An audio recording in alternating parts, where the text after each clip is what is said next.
Today we have here with us Dr. Chiang. He is a Chief Medical Social Media Officer and Director of Bariatric Endoscopy at Jefferson Health, and he is also a popular influencer on TikTok. Thank you, Dr. Chiang, for joining us today. This virtual shadowing session will last an hour, and we'll have a mini Q&A session at the 30-minute mark, and then one at the very end. If you guys have any questions, please direct them in the chat and someone will answer them shortly. Dr. Sean, take it away. Hi, everyone. Thank you so much for having me. I kind of was going to do this sort of free form and make it casual. So I'm actually happy to answer any questions throughout the entire conversation, but I just wanted to keep it like more conversational and tell you a little bit about myself and maybe answer questions along the way because I don't know exactly what you all want to know from me. But thanks first and foremost for having me. And second of all, I also want to, not ignore everything that's going on in our country right now, and hope that all of you are doing okay with that. Just remember that it's okay to take a moment to kind of process everything, because it's the most important thing that's happening right now in our country. So in any case, I know all of you are here to learn from me. And my journey really begins when growing up in Southern California, and I moved abroad to Taiwan when I was 10, which was a little bit of a different path than I think a lot of people take in their childhood. And it really helped inform me of a different culture, even though it's kind of the culture that my parents grew up in. It just gave me a different perspective on the world, and helped me pick up, another language. And ultimately, after, the intention was always for me to come back to the States. So I came back to the States and went to Duke for college, went to medical school and did my residency afterwards in internal medicine, both at Columbia. So 4 years of med school at Columbia, and then 3 years of internal medicine residency after that. And after internal medicine residency comes gastroenterology, which is another 3 years worth of training. And I moved to Boston for that. I was at one of the Harvard hospitals, Brigham and Women's Hospital. And during that 3-year period, I also did another built-in fellowship, which is very atypical, but another fellowship during that time in bariatric or weight loss endoscopy. And endoscopy is basically the main type of procedure that describes everything that I do. It's basically looking through the mouth into the gut, in the stomach, esophagus, intestines, etc. And then I also got my master's of public health while I was there in Boston. And my final year of training, which I know some of you are probably lost at this point, but my final year of training was here in Philly at Jefferson, where I did my last fellowship in advanced endoscopy. And advanced endoscopy basically is procedures that are more complex procedures, mainly dealing with the pancreas, the gallbladder, the liver, that sort of entire system, but also we deal with cancers that affect the gut. If there's an esophagus cancer or a colon cancer, if it's really difficult to remove, or if it's blocking things off, we're there to open things up. So basically, we're kind of glorified human plumbers.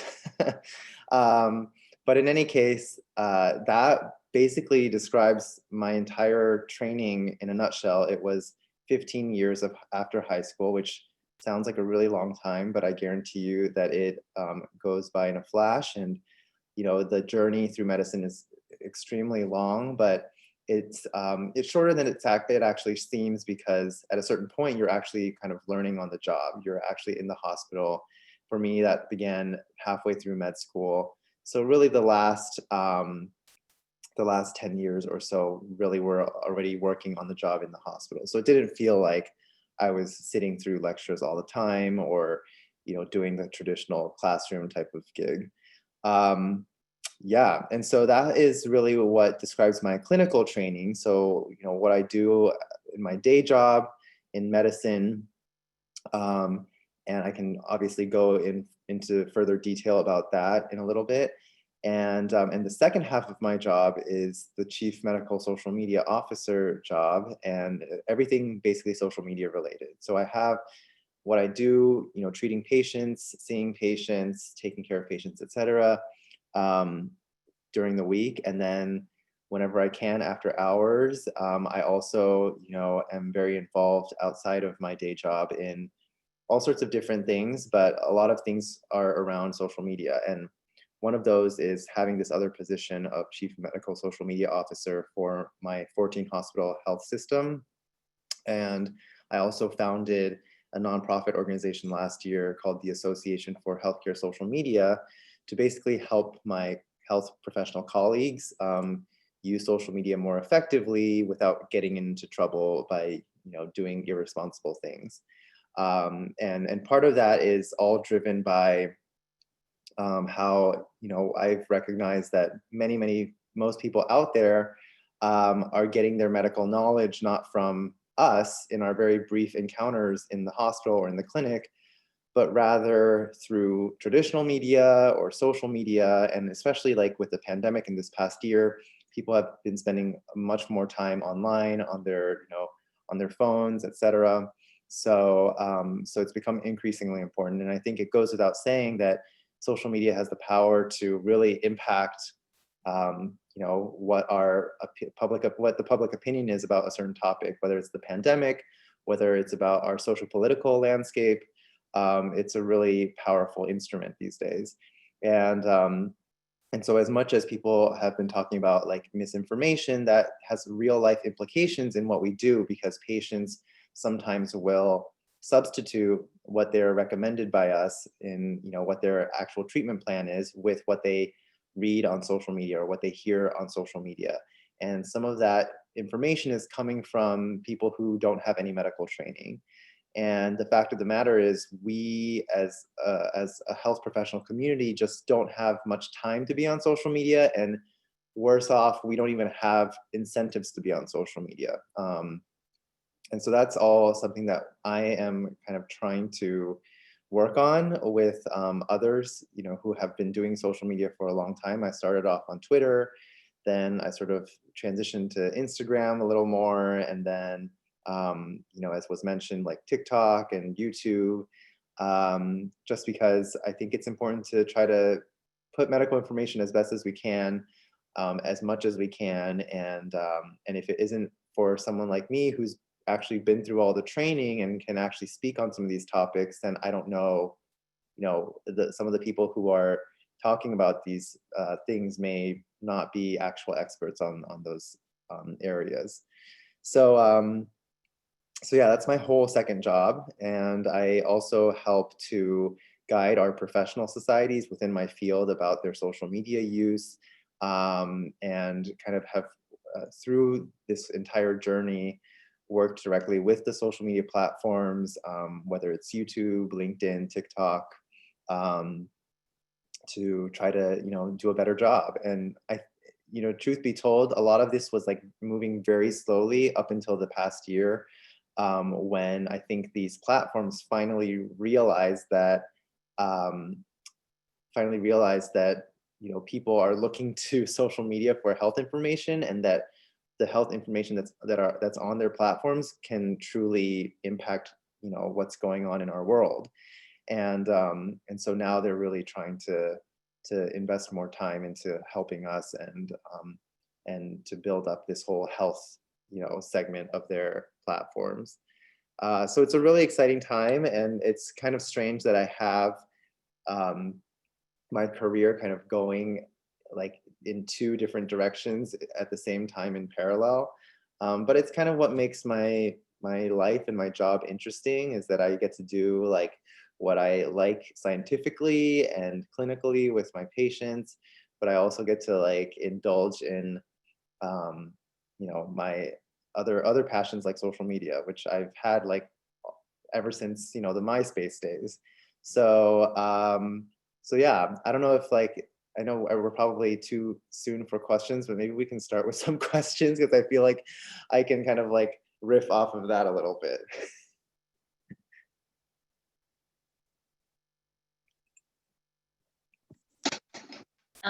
What would you say a bad use of social media would be that you've been seeing coming from healthcare professionals?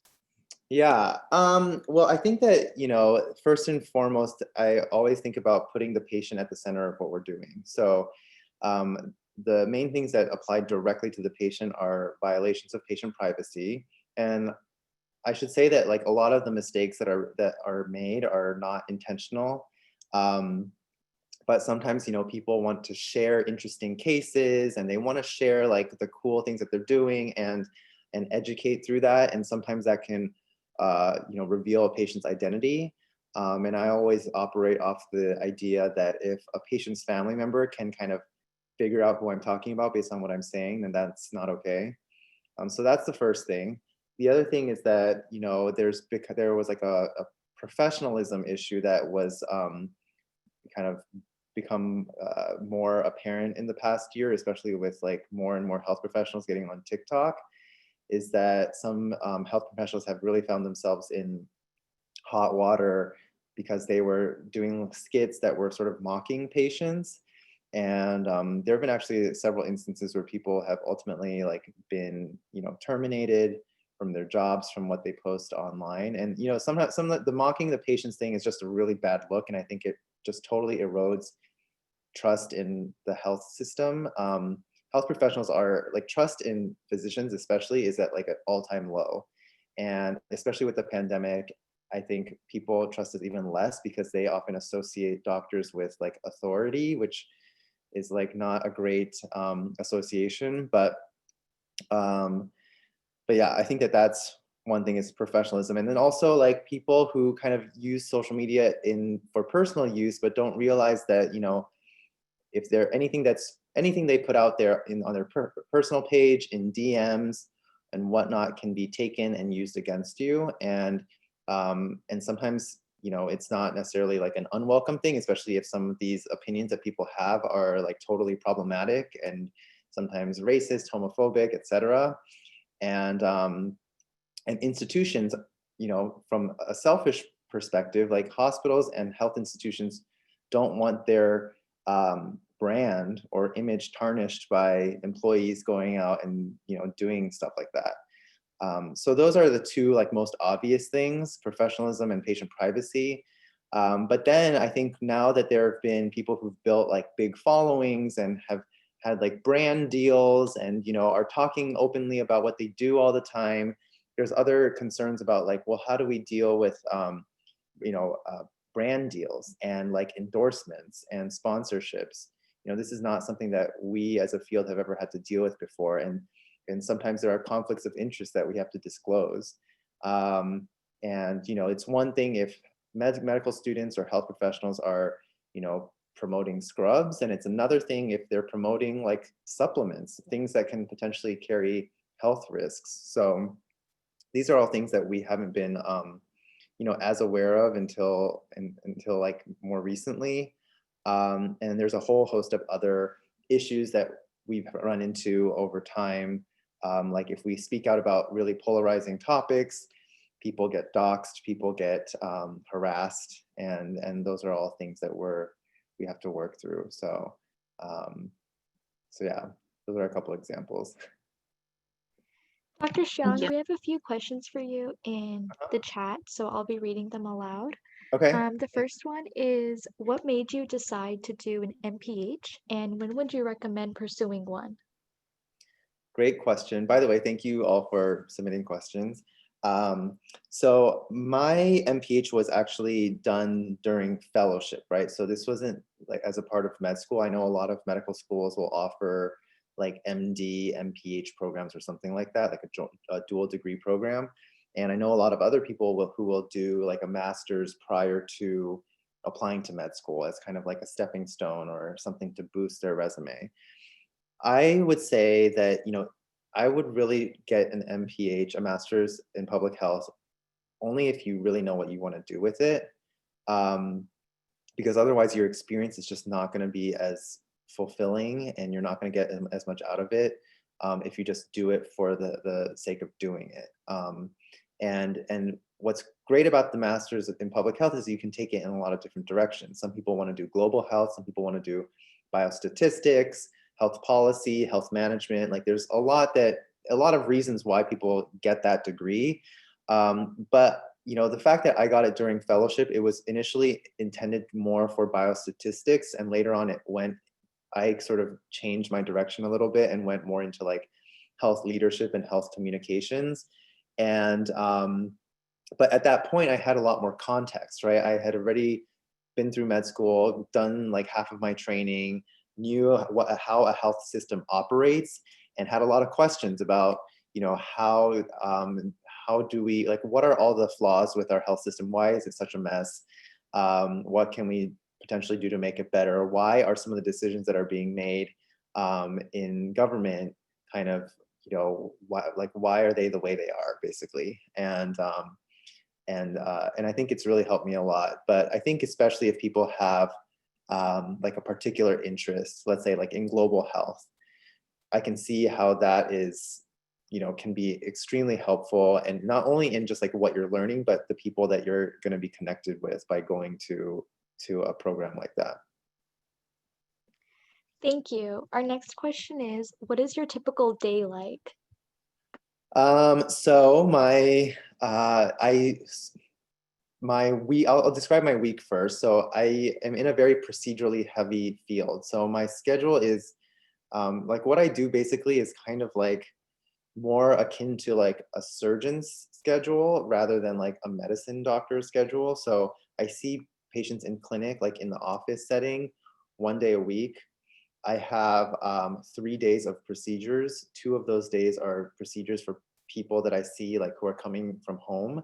And then 1 day for patients who are hospitalized. So that's 4 days so far. And then lastly, I have an additional day for academics, which is basically, often gets taken up by meetings and, catching up on patient-related stuff, research, and all of that. So and I think I'm the first one to admit that I am totally overcommitted because, like I sort of alluded to, I have over like 10 different either committee or like advisory board positions outside of like my usual day job. So that just like quickly eats up my time. But that's usually what so that's what my week looks like. Sorry, I know the question is about like my day, but I usually start the day around like 7:30 is the first procedure.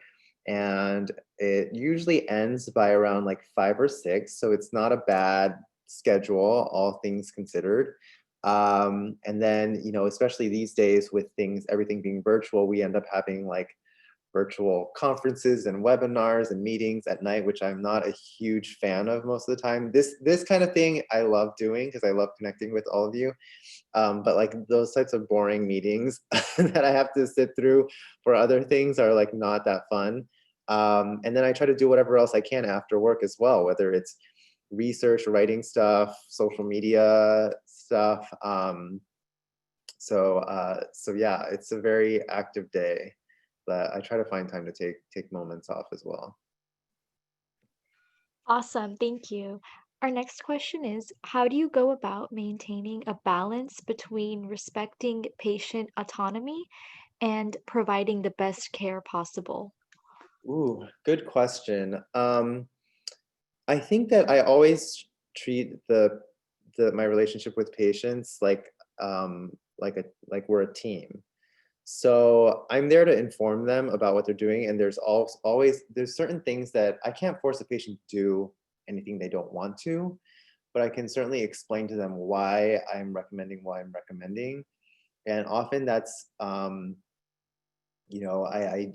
kind of involve them in the conversation and the decision making process, which is a little hard to kind of really verbalize, um, but for the most part, if there are doubts about like, it's healthy to have doubts about what is being recommended to them. Like, why do I have to undergo this procedure? Why are you suggesting this medication? Is it safe? All that sort of thing.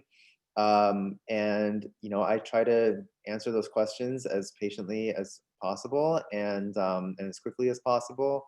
And whenever there is uncertainty and there are multiple options, I present all those options to them, and I'll say, what what I think is the best option because of X, Y, and Z, what the pros and cons of each thing are. And that's actually a very common scenario, even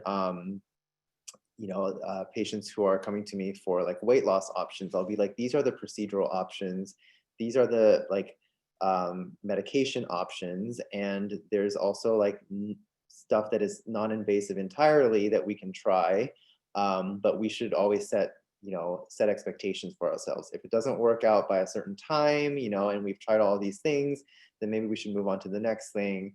And of this category, like medications, like this is why I'm recommending one over the other. This is why I think for you specifically, one thing is better than the other. So I don't know if that answers your question, but yeah. Thank you. Our next question is, do your patients recognize you from social media? How do you reconcile your clinical and social media persona when interacting with them? Yeah, that's a great question. Yes, it happens. And I always will, the focus is absolutely on like the medical issues, right? And I think patients are respectful for the most part of that too. Like no one comes to me wanting to talk about social media. Like they know that they wouldn't come to see me if they didn't have a real medical problem. And so vast majority, whenever that happens, will have the entire visit, and then at the very last minute, they'll mention to me that they've seen me on some platform. It actually happened the other day, like we were going into a procedure, and as they were like undergoing, starting to get sedated for anesthesia, they were like, by the way, I've like watched you online. And I was like, oh, okay, all right. Like enjoy your nap. But it happens sometimes and it doesn't bother me at all. But I do make it very clear in my interactions with my patients that like as much as I might act a certain way on social media or be like silly or do TikTok dances and trends, like I'm serious on the job, because the last thing I'd want people to think is that I'm just like not taking them seriously and not actually doing my job the way I do. Like I'm not there.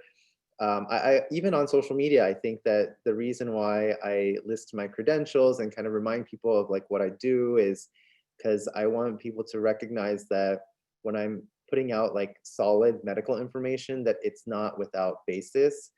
And so, as much as I like to do the fun things, I also I want people to learn from me and not just dismiss it like I'm some random non-medical influencer. Thank you. Now, putting yourself in our shoes, what advice do you have for pre-med students aiming to get into medical school? Ooh, funny enough, like today there was a med student who shadowed me the entire day, and we went through like similar questions. Like obviously she was already in med school and was kind of thinking about the next step, but a lot of what I spoke about was, in terms of advice for the actual like medical school application process, I think the key thing is just taking a step back and thinking about what sets you apart from everyone else. Um, it doesn't have to be like some scholarly thing. It doesn't have to be like an academic achievement. It's like just what makes you as a person different from other applicants, because there are thousands, right? And as somebody who has been in the seat of having to read like residency applications and interview like residents and other people, I'm not involved in like med school interviews anymore, but I do advanced fellowship interviews and have to read like 100 applications each year for one position that we take. But it's really like an entire vibe that I'm looking for. Like I'm not looking for those minute, academic like wins. I'm looking for, what makes you as a person like interesting and different, and what can you contribute to us. So the guidance I was giving to the med student for residency interviews was that like when it comes time that you're actually like writing your essay or sitting down for an interview, like try to put yourself in the shoes of the admissions officer and think about like what you can offer them, and also like what their program will do specifically for you, which I know is difficult when you're applying to med school because there's probably like a common application. I don't even know how it works these days, but if there's like a common application, it's hard to like gear your personal statement to just one place. But you know, in that situation, I would focus more on what makes you different, and don't be afraid to sell yourself. I think I was always of the mindset of like, oh, I like don't want to, you know, overplay my strengths, and I want to be humble, and you know, being like cocky or arrogant is like really off-putting, and I don't, if I was an admission officer, I wouldn't want to see that. But in the real world, like, you know, for people who are like looking for jobs, or you know, even in medicine along the way, like if you don't sell yourself, no one's going to sell you for you. And so you really have to kind of just like put it all out there so that so everyone can see. But yeah, and I think that I don't know at what stage everyone is like in your pre-med process, like if you're all in the same year or not, um, but even if for those of you who may be like so focused on like the academics and the grades and the scores and all of that, I would say like also like don't forget to cultivate your interests, because that's part of what makes you different. And I will tell you that like my grades weren't perfect. My you know, MCAT score was solid, but it wasn't like out of this world. And you know, when you look at US News and World Report and all the rankings and the average GPA, whatever on there, like don't believe it, like take it with a grain of salt, because those are averages. I don't even know if they're like truly accurate averages. But I'll say that what got me into Columbia and what later got me into like Harvard, a lot of it was maybe luck, but also like people focusing on those things that made me different, and those experiences that I listed that were totally kind of left field or just like not academic at all.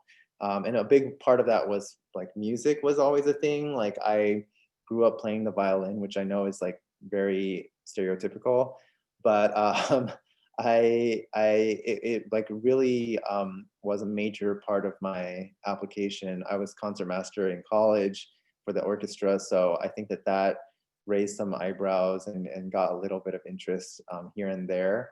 And it really was, if I think back to like my interview at Columbia, that was literally my entire like interview was talking about music.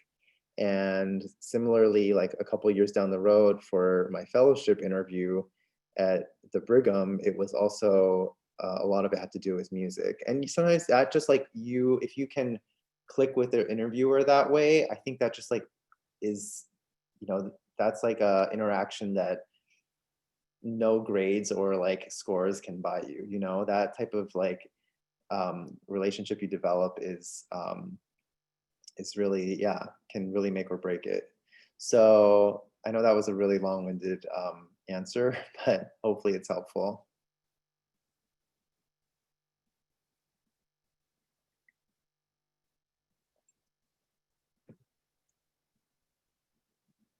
Thank you. Our next question is, do you have any advice for those that are interested in gastroenterology and advanced endoscopy? Um, so since all of you are pre-med, I would focus on getting into med school first. And that's not like to say that don't be interested in anything right now. I just think that like there's so much stress that's put on you with just getting into med school that I don't want to encourage more stress by thinking too far ahead. Um, if you are, you know, I think the best thing, especially it's hard these days because like virtual or like kind of in-person shadowing for like a very procedural field like mine is difficult to make happen these days. But you know, these are the sorts of things that are really helpful, is like being able to ask these questions. So, if there are particular questions about like what I do, and like my, how I came to this decision, et cetera, I think that that's, yeah, connecting with other doctors and getting as much insight as possible is probably the best thing to do. But sorry, gastroenterology and advanced endoscopy, it's hard to, the other reason why it's hard to give advice is like, you don't really have an opportunity to see it right in person, and you don't have as much context as you probably need to make a decision about what field to go into. So for those of you who are interested in like gastroenterology, I would say still keep a very open mind going into med school. Like I would say like half the people change their minds in terms of like what they wanted, what they ended up doing versus like what they came into med school thinking that they would do. And I can tell you like my reasons for pursuing gastroenterology and advanced endoscopy. I felt that originally I had entered med school thinking I was going to do something surgical. I changed my mind a million times along the way, thought I was going to do like plastic surgery, orthopedic surgery, ophthalmology. I thought I was going to do like neurology at one point and like cure Alzheimer's disease. And then I really admired like my internal medicine residents who I worked with. They're like the smartest people. You really kind of learn what most people imagine a doctor to be like, and thinking through like diagnoses and piecing together pieces of the puzzle. And I love that. So I pursued internal medicine thinking I was going to go into critical care, which would be totally relevant with COVID right now, and like working in the ICUs. But that really, critical care is very like, it takes a lot of energy, like going through, like running an intensive care unit, and burnout is very high like after a few years. And so what you have to lean back on, what you have to remain interested in, is the lung disease part of it, which I really had very little interest in. And then so when I entered residency, I thought I was going to go into cardiology, and like in interventional cardiology specifically, because it's a really kind of like plastic surgery or dermatology and some of these other fields. It's just a very sexy like field to go in and, treat people with heart attacks and open up their arteries and save them from like not having a heartbeat and things like that. And you realize along the way that like, well, first of all, cardiology wasn't quite for me because I didn't want to just deal with one organ. It's a lot of like, some parts of cardiology involve a lot of physics, and that's like not my thing at all. And there's like, those emergencies are really glamorized, but the fact of the matter is like when you're going through training, those fellows, the cardiology fellows, are sleeping in the hospital. They're on call in the hospital. Once you're not in training anymore, you still have to rush in for emergencies like within minutes, because there's obviously like that sort of urgency to what they do. And that really like gets some people off. But for me, like I still love doing emergency things, but I don't want to have to like drop everything and run like in 2 seconds and have to live within a certain distance of the hospital, even though I'm only like 5 blocks away from where I work. But a lot of that decision like making went into how I chose gastroenterology. And ultimately I missed procedures, which is why I considered interventional cardiology. So, the procedures were a big thing for general gastroenterology. The variety was a big thing as well, because we deal with a lot of organs, like not just the gut, but the liver, the pancreas, like, and then other big topics that are hot topics in medicine, like the microbiome and obesity. And the other thing with procedures, by the way, is like there's a lot of gadgets and toys and innovation. A lot of money is being invested into, improving these, like how we do things. And the general trend is that like anything surgical, if it can be done less invasively, that's the way things are going, right? Over the past 20, 30 years. And so you see these fields that traditionally were not interventional, but have become interventional and have overtaken a lot of procedures, like interventional radiology, interventional cardiology, and for us, interventional gastroenterology. And so, just like how the cardiologists are able to like replace a valve through someone's wrist, rather than opening up their chest, like we can do a lot of things now through the mouth without having to go through their abdomen. And you'll see, like, once you enter med school, that certain fields that you wouldn't expect to be super competitive and appealing are rather competitive. Like urology, for instance. Like, I personally don't have any interest in like the bladder and the urinary system, but other things like people, it's a very competitive field because they also have lots of cool gadgets and robots and lasers and so yeah, so innovation is a big part of it, and like the idea that, well, things are getting less invasive, and that's where the trend is going, is also like what played into my decision. And then lastly, personality. You know, I discovered that a lot of my friends in residency were all going into this field, and I wondered, like, oh, is this like, it just made me think maybe this is like the entire kind of general vibe of this specialty, versus some other fields that I think just carried a different vibe altogether. Like the people were just very different from what I was, used to. Um, so hopefully that helps answer your question. Awesome, thank you. Our next question is, what role do you think the pandemic has played in advancing health disparities among marginalized groups? And how do you think we can mitigate this? Oh, what has it done to worsen health disparities, you mean? Yes. I mean, I don't know if it like technically worsens it per se, or if it just sort of highlights the health disparities that are existent already. I think that, the issues, we can see this like, um, if we're talking about like racial health disparities specifically, I think that, all the issues that we've usually, or, at least in healthcare, we're somewhat aware of, with regards to like access to care, with differences in, severity of symptoms in part because of access of care, in, mortality rates, all these things I think are just being brought to the forefront because of the pandemic. It's just like an example of, this isn't the only condition. Like COVID-19 is not the only condition where health disparities is, applies to. It's like virtually everything. There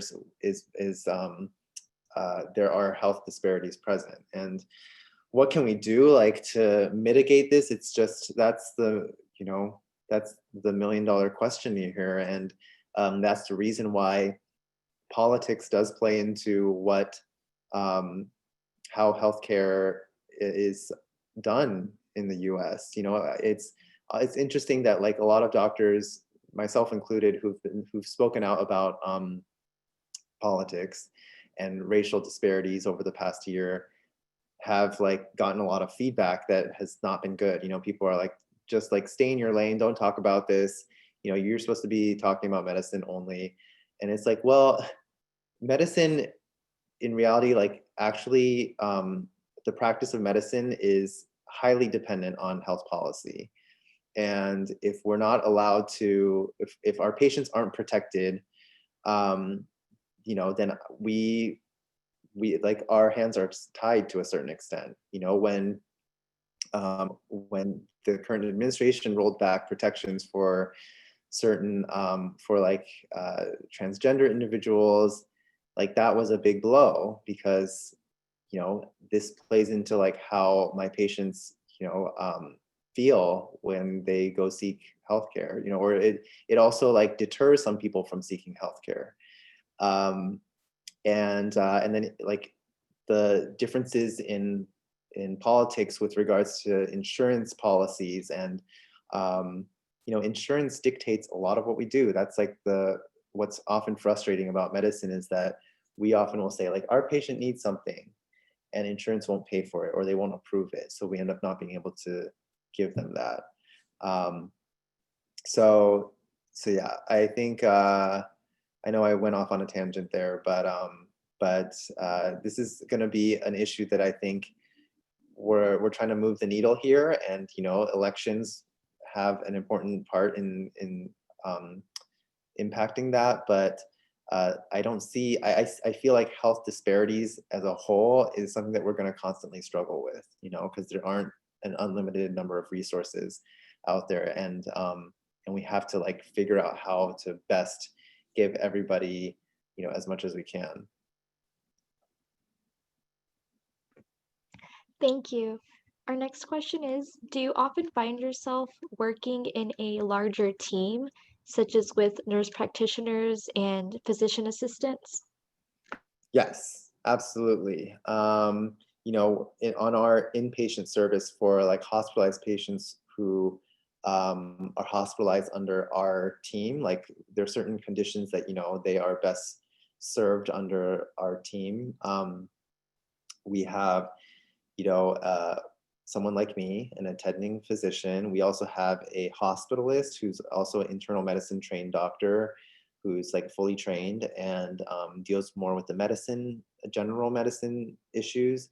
We have a nurse practitioner. Our fellow is on the team. In the past, I've also worked with physician assistants.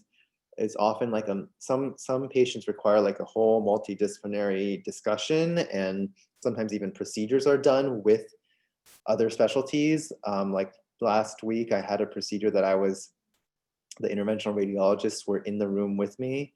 There have been procedures where I've gone to the operating room and have done my thing while the surgeons are doing their thing.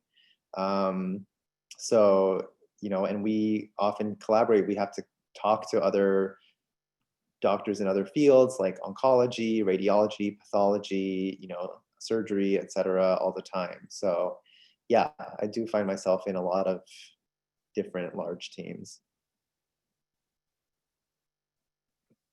Awesome, thank you. Our next question is there such a thing as integrative, such as combination of a modern and ancient medicine, gastroenterology? Not in my field. There are other fields that I think are more amenable to that. And there are programs and there are institutions that offer something like this. Like for instance, I'll say like pain medicine, which usually falls under like anesthesia. I believe some of them some doctors might decide to go through some sort of integrative medicine training because there are other techniques that people want to incorporate, like hypnotherapy and acupuncture and things like that. But for gastroenterology, not so much. Like there's only so much holistic kind of natural remedies that you can do for, you know, a cancer or a stone in a duct or like something that is actually like, you know, it's not like preventative, it's like therapeutic, you know. Yes, thank you. Our next question is, can you please discuss one of your endoscopy experiences that you felt was special and inspiring? Oh my gosh. I mean, without giving away too much like patient specific detail, um, I mean, there's just so many different procedures that I do. And, you know, working at an academic institution, at a teaching hospital, not in like a private practice, I see like the most complex, interesting stuff all the time, which is something that, you know, further down the road, you have to make that decision. Are you going to work in a teaching hospital or are you going to work in private practice? And the truth is that like people in private practice, it's more of a business. You're focused on like, you know, you're running a business, and so anything that's going to take too long, that's too complicated, that's too high risk, you're not going to want to deal with, and you refer those to like big teaching hospitals, which is why they're teaching hospitals. And so yeah, we see a lot of really cool things. And gosh, I was like running through a whole list of things that, you know, we do in my job. But I mean, I'll describe like kind of a bread and butter procedure to begin with. Like oftentimes what will come through the door is somebody who is found to have a mass in their pancreas for the first time. And they come to me first because we have to go in and I can use like an internal ultrasound see the pancreas pass the wall of the stomach and actually take a biopsy of the mass by putting a needle through the wall of the stomach and take samples out. And then that way we'll help diagnose the mass as being cancerous. And I actually am the one who has to deliver that news to the patient, which is, is sometimes stressful, as you can imagine. But, at that point, my job is kind of done. I pass the responsibility over to the oncologist or the surgeons. And, but at the same time, during that initial procedure where we're trying to diagnose it, sometimes the pancreas, the mass can kind of start blocking off other structures. And that's my job to like go and put stents in to like open things up so that things can drain the way they usually should before they go to surgery or before they get chemotherapy or something like that. So that's like a really run-of-the-mill procedure that I do. Some of the other things that I do are like, my favorite kind of procedure I think often involves suturing. And so I can suture from through the mouth inside. We have those types of instruments. And one of the procedures I do is for patients who have had gastric bypass for weight loss in the past. Over time, like the structures can stretch out. I don't want to get too technical here, but like things can stretch out. They don't feel full as easily anymore. And so they gain weight, and so I can go in and actually like sew things down to actually tighten everything back up. And part of that procedure, we also have to like burn some of the tissue to promote healing.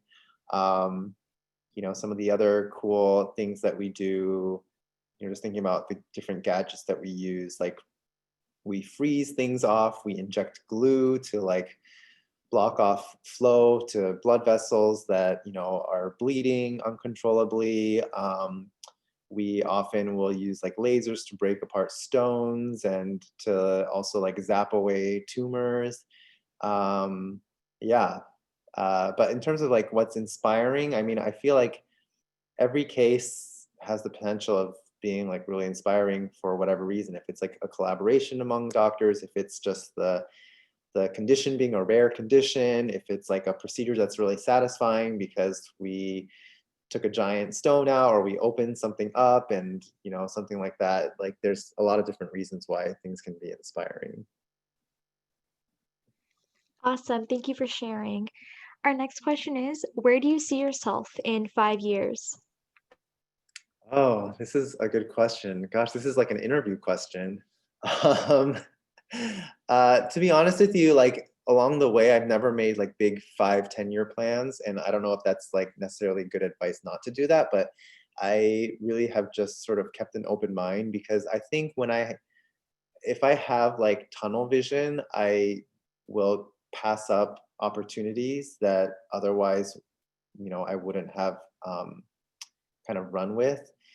And if you asked me 5 years ago what life would look like now, it's totally not what I thought it was going to be. I think social media, for instance, was something that I enjoyed, spent a lot of time on, never expected it to become like a part of my job.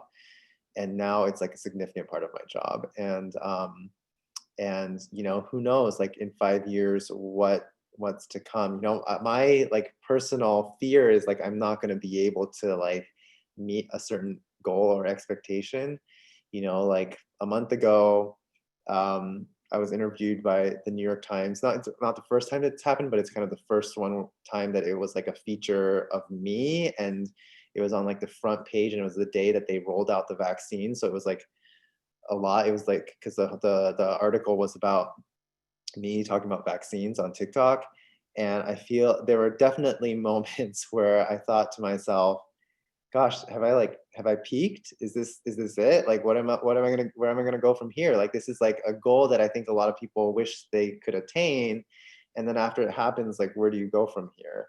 And part of why I try to keep an open mind is because I've seen so many examples of, colleagues and friends who have had their careers change instantly because of something that they didn't expect, or whether it's like a family tragedy, or if it's because of like an amazing opportunity that comes their way, or just something totally unexpected.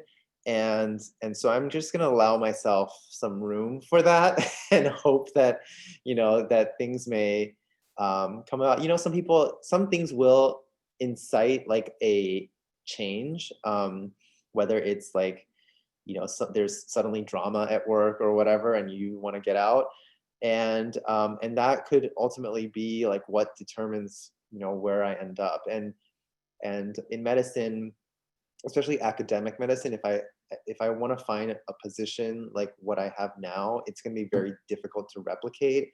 And chances are, if I am going to move somewhere, it's going to take, it's going to be, I don't know, if it's something that I want to do because I want to move somewhere else, I would probably have to make some sacrifices. But if I'm going to be, offered something, the same gig as what I have now, it better be like something super awesome that comes with it, so we'll see what happens. Awesome, thank you. So we are nearing the end of our session, so I will ask you one final question. If you could broadcast one message to the world about healthcare, what would you say? You can broadcast one message. Oh gosh, man, this is a tough one. I would say that medicine and healthcare is not perfect. It's always changing.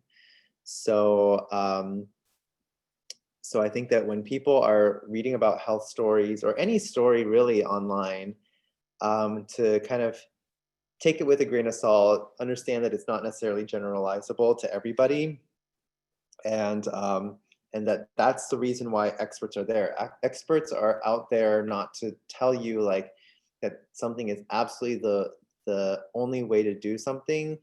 They're there to kind of explain why this option is better than another option, like why the risks kind of are outweighed by the benefits. So, there's a lot of conversation again about like the vaccine for COVID, etc. And if you come across somebody who says like, oh, the vaccine is absolutely 100% okay, like that's just not being totally honest. I think that it's always like a risk benefit ratio. Like what we understand about the vaccine is that it's very effective, it's very safe, have there been people who have developed reactions, for instance? Yes, but it's like super rare. And is the risk of people developing, having contracting COVID and having serious issues related to COVID is probably higher than actually getting the vaccine and then preventing it from happening from the first place. So, it's all about how you frame it, how you explain things. And that's really the reason why I think more health professionals like myself have to spend time on social media having these discussions with people.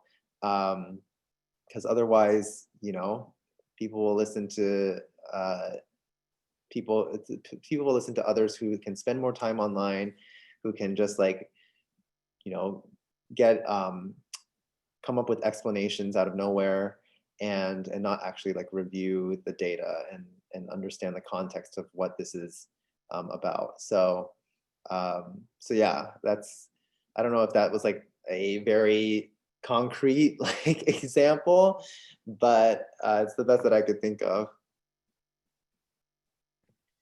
Awesome. Well, thank you so much, Dr. Xiang, for being here with us tonight. It has truly been an honor. We all really appreciate your time and expertise and your detailed answers. And thank you all to everyone that attended today's session. The link to the quiz will be sent here in the chat.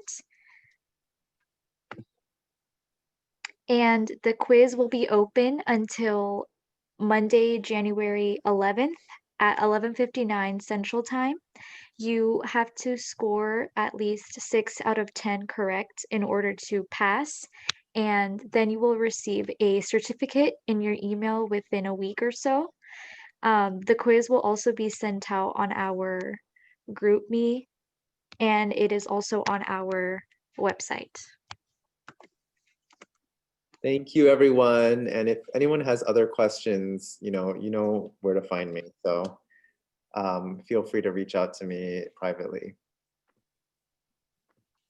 Thank you, Dr. Chiang. Thank you.